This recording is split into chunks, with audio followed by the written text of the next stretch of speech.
Danzig. And I'm Hannah Hampton, and you're listening to HR After Hours. And then, Hannah, she realized all of her signed sexual harassment training acknowledgement forms had completely disappeared. Oh, shit. Are we recording? Sorry. Well, hello and welcome to HR After Hours podcast, the only HR podcast to be sent home for inappropriate costumes. Hannah's was far too gruesome, and apparently mine far too revealing. Hannah, the monster to my Dr. Frankenstein, the Mrs. Voorhees to my camp counselor. How the hell are you today? Oh, I'm spooktacular. How are you? This is one of our favorite times of year. Even when we're swamped at work, we still try to make some time for Halloween. I'm still doing my 31 nights of mayhem, watching something Halloween themed. Sometimes it's just an episode of The Simpsons, but I've watched more movies than usual. I let Mrs. Danzig have that third martini, tuck her in at 8:30, and let the scares begin because she does not care for horror films at all. This is her least favorite time of year. That is wild. I did not know that crazy? Yeah, and I love your 31 days. I try to do that, but I don't always make it happen. Either it's just, too busy, I can't squeeze anything in, or I'm just too tired to watch anything before I go to bed, and I don't want the nightmares or the weird dreams. So obviously I up the spooky stuff I watch because it's the season. That's right. And let's jump right in because this is our season 8 premiere, and we're going to talk Halloween. And we'll call this the Mick and Hanna Spooktacular episode. What have you watched so far this season that you think is worth a conversation?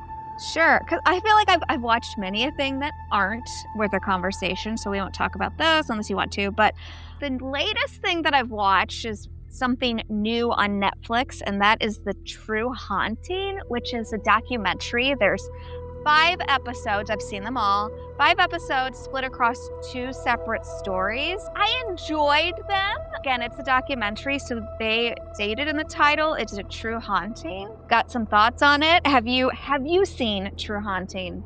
No, this is one I have not had the opportunity to watch. It's interesting you say that. I've actually been mixing in some docu-series as well, but might have been more along the lines of the Murders on Elm Street, Your Neighbor Next Door, or whatever. What bugs me about some of them, and then I want to get back onto yours, the thing with streaming that just drives me crazy right now is taking stories that could easily be an hour and 45-minute movie and turning them into 3 to 4, if not more, episodes into a docu-series. Yeah, and I think they need to be careful because I feel like we're in that day and age where you get that choice. And sometimes if they stretch something that should be a movie, it's not tight enough to enjoy.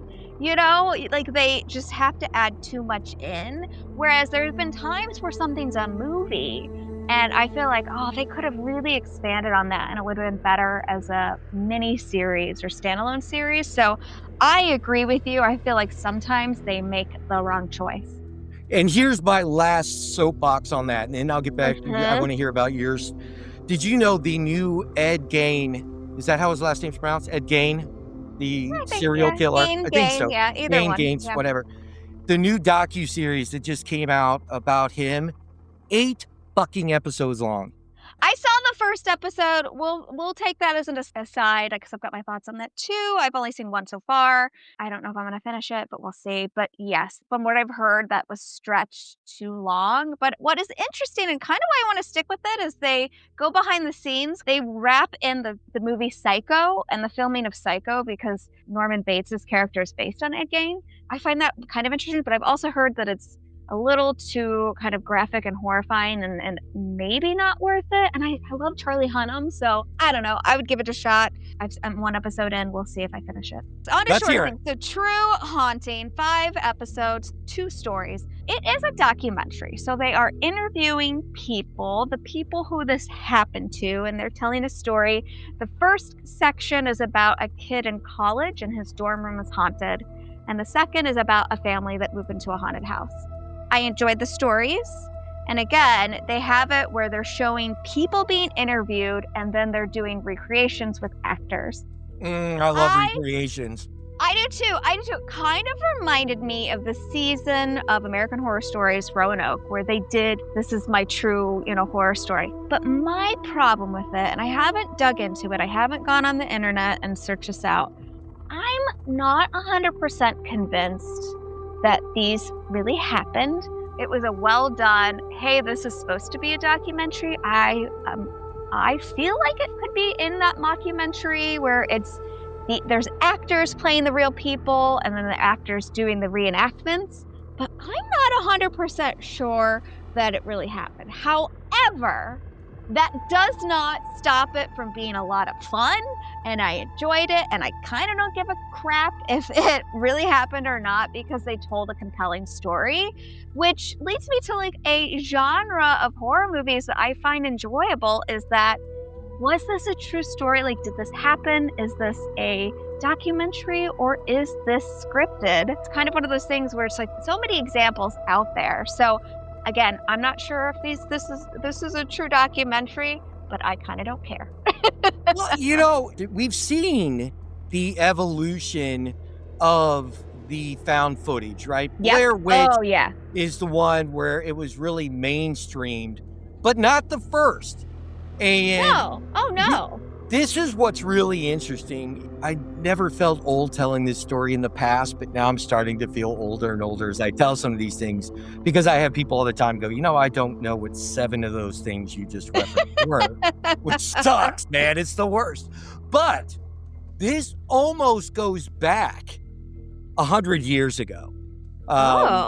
So it goes all the way back to 1938. Now, this time it wasn't done on purpose, but you may have remember this story. It's one of my favorite of all times. When I was in junior high and high school, I would buy the cassettes of old radio plays and radio shows like The Shadow, Abbott and Costello's. But one of my all-time favorite actors did television, theater, and radio was Orson Welles.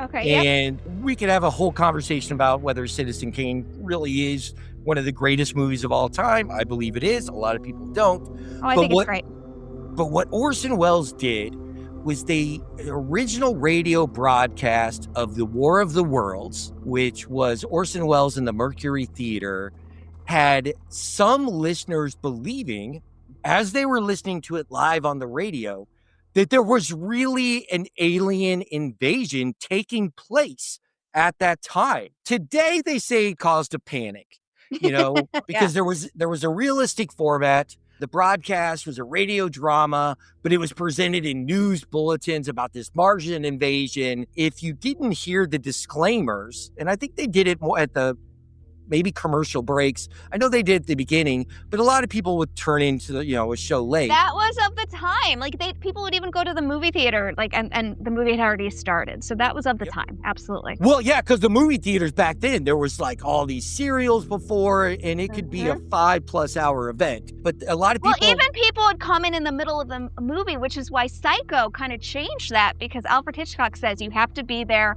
for the start of the movies. People would just come in whenever they felt like. Yeah, you're right. It was a social setting. It was air conditioned in the summer. So people weren't like they are today where they've got to be ass in seat, want to see the previews with their popcorn, or at least that's me and it drives my wife crazy. So they had these disclaimers. And then there were pockets of panic and confusion, but a lot of the widespread mass hysteria reported was probably exaggerated. Right? There was they call it a media amplification. I mean, the newspapers back then, that was a huge industry, a lot of sensationalism. The Hearst family made billions off of it, but that's how it was. Even the found footage genre, before Blair Witch, there was an Italian film that most horror fans really hold as one of the best films, is Cannibal Holocaust. It was done in 1980 by an Italian director, Ruggero Deodato. Have you seen Cannibal Holocaust? Actually, I have not. I'm very familiar with it. I've heard a lot about it, but it's not one that I've actually watched. It was basically 2 parts. You had the search for the missing documentary crew, Then, of course, what's going to happen during that search?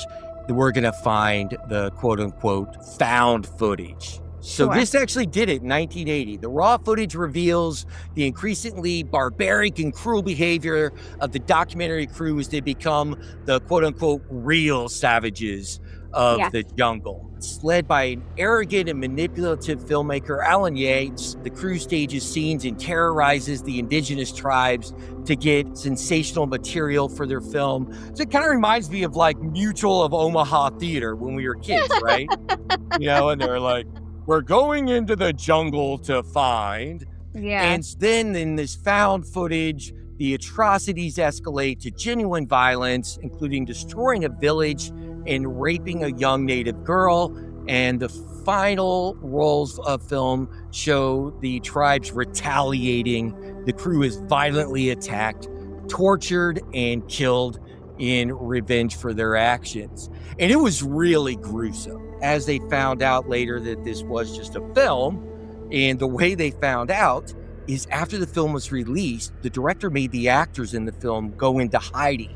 There was no press junkets or anything with the actors. Someone, and this reminds me of how stupid our politicians are sometimes, someone believed that it was in fact real, and they took the director to court on charges of murder. Yeah, that's so funny and ridiculous. So he had to beg he had to have the cast come out and say, I am still alive. The murder charges were dropped. He was found guilty of real animal cruelty because there are admittedly 7 actual animal killings in the film. Yeah, and I definitely do not like that at all. I don't want to watch animals getting hurt. Like, ever. And even if it's fake in movies, it's just something I can't watch. Certainly that is never on my bingo card for something I want to see in a movie. I agree with you though. Cannibal Holocaust is one of those early, is this or is this not real? And of course, Blair Witch, I think, is the one that truly popularized that genre, that found footage. And I remember I was in college when that came out, and I remember seeing it thinking it was very scary. And of course, at the time, the internet wasn't quite where it is today, where you can search and figure these things out. So I kind of love that, of that time, you were unable to Google, was this person an actor? Did this really happen? All of that stuff, which adds to the spookiness. I want to tell you one of my favorite, a little bit more modern, and at this point it's getting close to almost 20 years old. I loved Paranormal Activity. I don't know how popular that is. I do feel like the fact that they made like 5 of them. It was huge. But epic. I loved that one. It did come across very realistic, even though, again, grain of salt. I love how it felt very genuine to me. Even kind of the satire of moving into this cookie cutter condo life.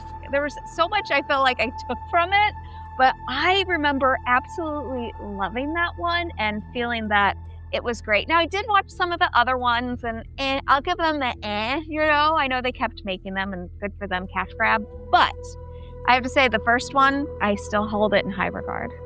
No, I agree. What's funny is I don't really like those type of movies typically, as far as that subset of the possession ones. Are they real? The whole Annabelle series and all of those, The Conjuring, that's not my thing. But I also loved Paranormal Activity and saw it in the theaters, and I thought they did a great job. And then where we've seen the segment grow and things you've talked about with the Netflix special, kind of taking it to the next level. And there's different ways they've done it. But I do like the interviews after the event of the found footage. And are they trying to really convince me? And I really don't care because they've got me on the hook. Yeah, it's a great story. And that's, so I love doing ghost tours, and I tend to do those when I travel. I've done a number of them in various parts of the United States. And it's not necessarily about like, oh, I totally believe in ghosts and whatnot. I'm kind of a skeptic, but I love a good story. Tell me a great story. Tell me the history of this town, of this place, of this site. That's what I want. It's all about, for me, that journey, that story, that experience. I don't care if it really happened or not. Unless somebody's like getting hurt, of course, like I don't want anybody to get hurt or an animal. I love a great story, and that's why I go on ghost tours, because you hear the stories that you typically don't, read about in history books or the traditional things that you get on a tour. You're hearing kind of the seedy, underbelly. Maybe it's lore, maybe it's not. I love stuff like that. I absolutely agree. And that's also why there's certain writers who I think deserve the success they've had because they can Mhm. capture that same kind of style. Of course, no one's done it like Stephen King, especially early Stephen King. He used everyday language in the dialogue he wrote, like Christine specifically, in Mhm. Cujo. You couldn't really put that on film the way the novels were written. They were so damn long. I mean, I feel like he's got to have ghost writing half his books, or he just dictates in his sleep. He has that raw, gritty style of storytelling, and you connect to the people because he uses common language and cussing and sexuality and everything else. That's the root of all good horror. Is it's got to be a good tale, right? Yes. Tell me a Oh, good tale. yes. And So Stephen King. Okay, so I'm a huge fan of 80s anthology TV shows. Tales from the Dark Side is one. I've seen them all a million times. Stephen King wrote one called Sorry, Right Number. It's just a fun journey, and it's one of the better episodes. I feel like Tales from the Dark Side is very, polarizing. There's some episodes that are not great, and some I think are brilliant. It was a syndicated show, so not everybody got to experience it. Stephen King, I love the way that he tells a story, and I appreciate when he's the one who writes it for the screen, because I feel like it turns out so much better. something that saw a resurgence, but I don't think still was appreciated for his writing style, is when he did the Bachman books. He wrote under a pseudonym, and they're very pulp fiction-ish. Unfortunately, one of the short stories, is out of print because it actually has, and this was written back in the 80s, a gentleman that holds his classroom hostage, and is Yeah. very similar to what we've seen in school shootings. They pulled it out of print.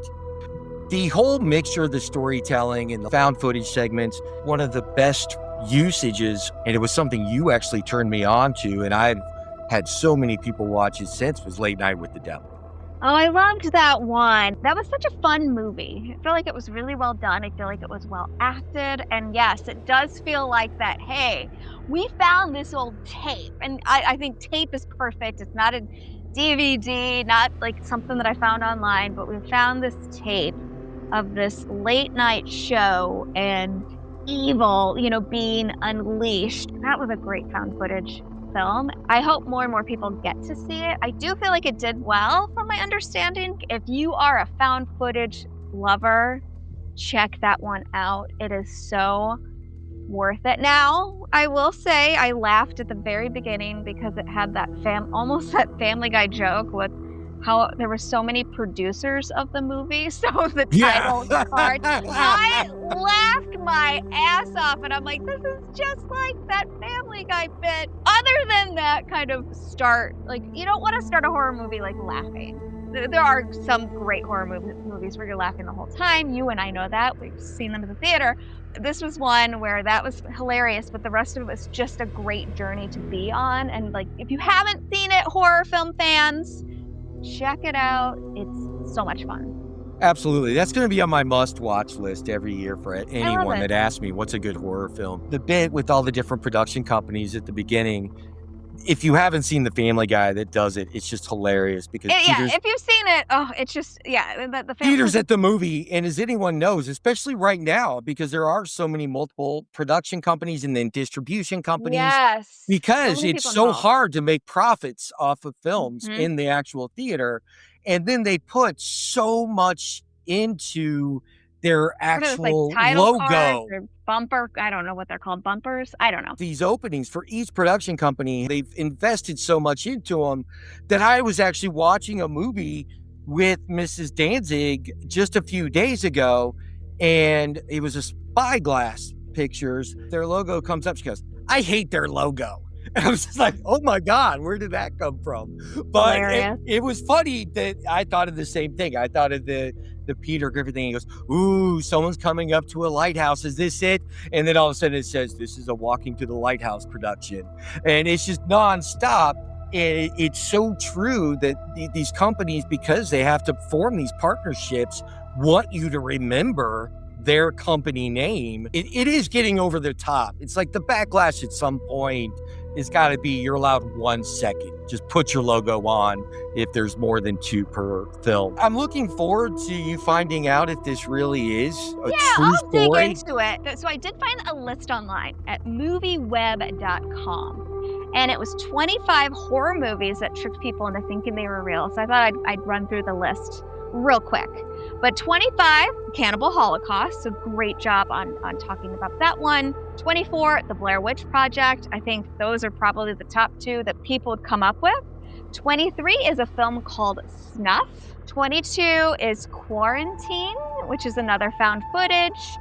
21 is Wreck. It's a Spanish horror film, REC. 20, Paranormal Activity, my favorite. 19, Open Water. That one scared the crap out of me. It was about the disappearance of those scuba divers. Open Water is scary.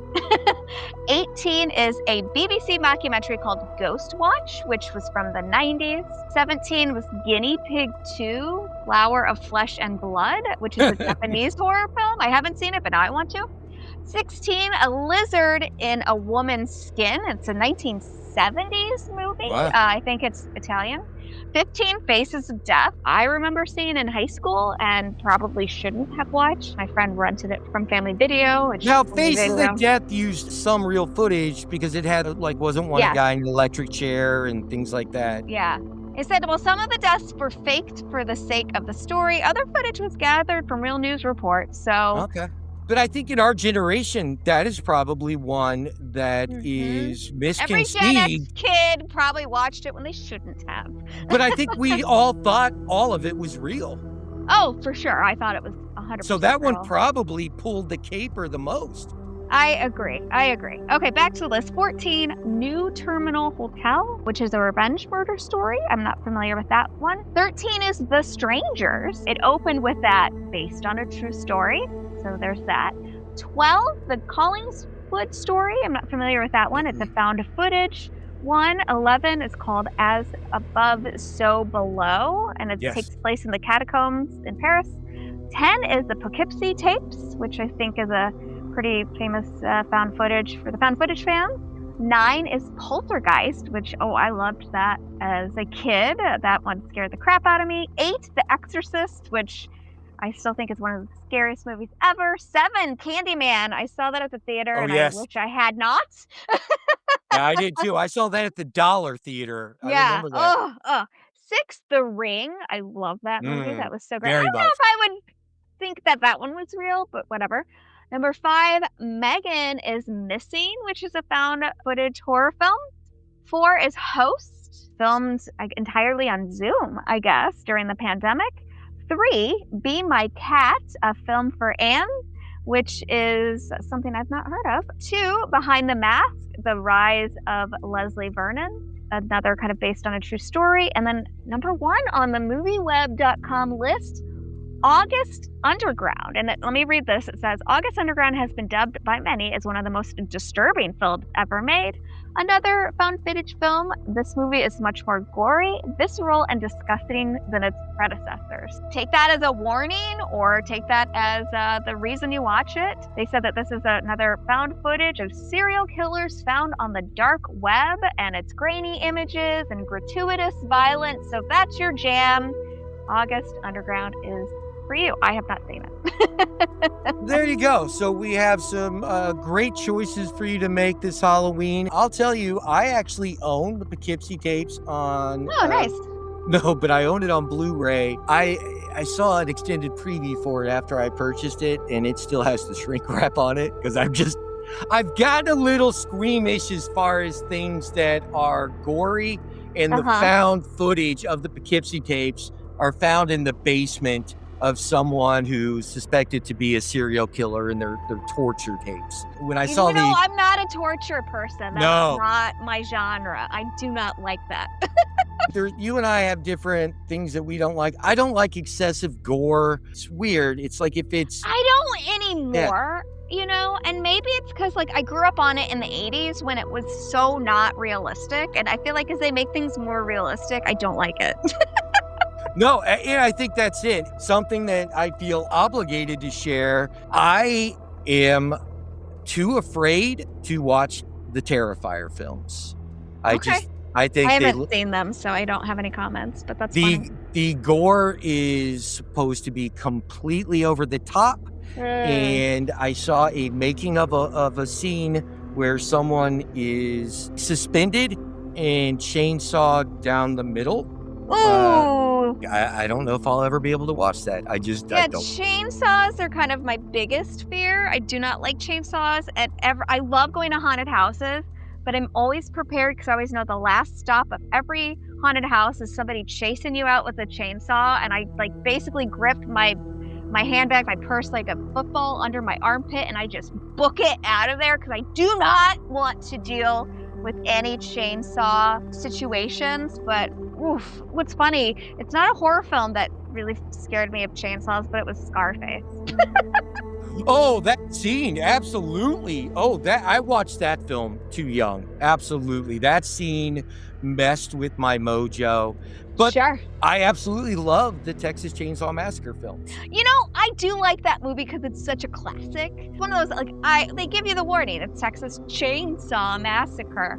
But I do not like a slip up, or that's my nightmare. Like somebody's trying to cut down a branch from a tree and they drop it and they slice their leg. Like that to me just is terrifying, and I don't want to think about it. I was sawing a limb in a large bush about a month ago when I walked out getting ready to do it, and I got my gloves on and I had some Adidas slides on as I was getting ready to start. Right as I'm getting ready to start the chainsaw, my wife, who was completely oblivious to my stupidity most of the time, comes running out the door. What are you doing? Yes, good. And I thought she was mad I was cutting down the bush or parts of the bush. And I'm like, what? And she's like, put some shoes on your feet. Are you kidding me? And that is so out of her wheelhouse to ever do that. But she just looked out and saw me in sandals with a chainsaw getting ready to go. And she's like, no, I'm not spending the day in the ER today. It's one of those things where she's like, I'll let him be dumb, but I'm not going to let him be that dumb. That's how I see it. There's just being dumb, and then there's dangerous dumb, and she doesn't want that dangerous dumb. I'm going to do this. We have another topic. I think we're going to make it part 2 of this episode because we got a little lengthy. If you had one film that you think it's just not Halloween unless you watch it, what do you think's the one must watch? Well, okay, I'm going to give you 2 answers. Mine is totally obvious, and it's the original Halloween. I love that movie. I'm personally from Illinois. I'm not going to say where. It's one of those, I remember the first time I saw it and it being terrifying, and it's still, to me, it's just one of my favorite horror films, and it is definitely not Halloween without watching it. So, the original Halloween, and then Nightmare on Elm Street Part 2, because that's my favorite. That is my favorite of the whole, Nightmare on Elm Street's out there. I just love that one, and I could watch it a million times. What about you? I'm going to admit that I absolutely love Nightmare on Elm Street Part 2. Right. At the time, it was considered so bad that Wes Craven had to come back for Part 3.